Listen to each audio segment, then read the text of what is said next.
We have all encountered evil at some time or other, but it remains abstract. It can't be measured, it can't be categorized or grasped. It changes its appearance, adapting to what we want to understand of it. Often, not even the person doing evil recognizes it, even when the evil is inside them. For a doctor, evil is basically a series of destructive modes of behavior, which a person doesn't think about because they themselves don't see them as evil. It is extremely rare for evil to claim to be evil. Science, however, is absolutely central with regard to why a certain mode of behavior seems to be the best option to a certain person at a certain point of time.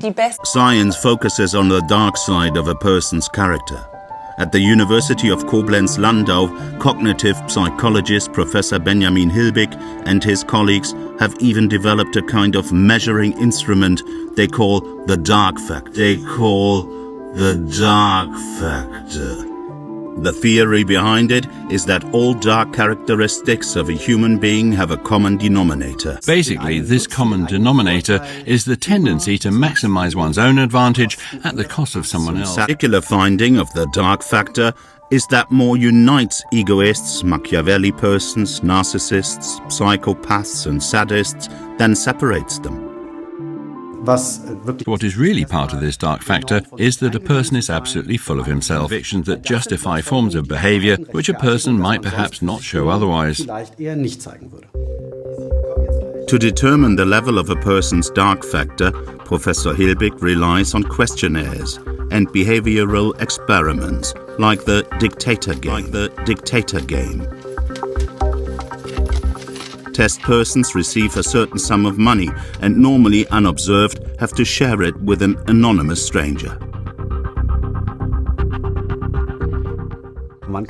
This can be seen as an extremely simple way of determining how egoistic or altruistic a person is. Basically, the test persons are free to divide up the sum as they wish. And we don't know in each individual case how they have done this. But this sharing out really does take place. Another person does receive the money, so everything is genuine, so to speak.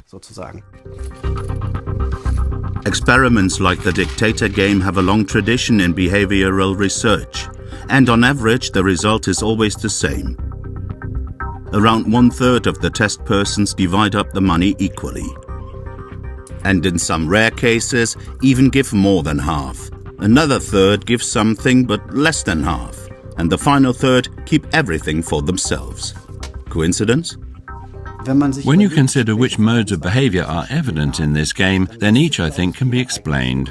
I can say, why not? The money's here, and for now it's mine.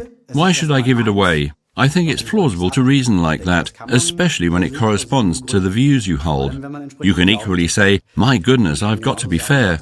Or you might want to opt for a middle course. For example, it would be nice to be fair, but on the other hand, I've got the money, I've got the power, so I deserve a bit more.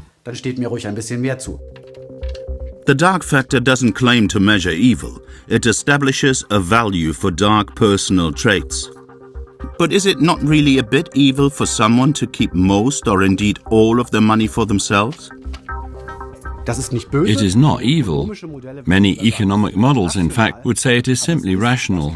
But we can also say that it's not fair, and it's not what most normal people would expect. So if you ask someone what they would expect to find in the envelope, then most would say some money. There is only one person who can decide whether his behavior is justified, the individual himself.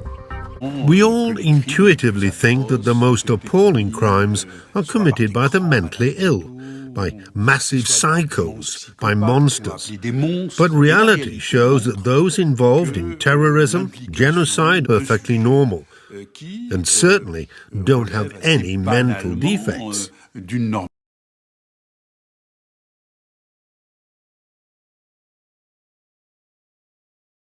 It makes me sick what I do for this shit.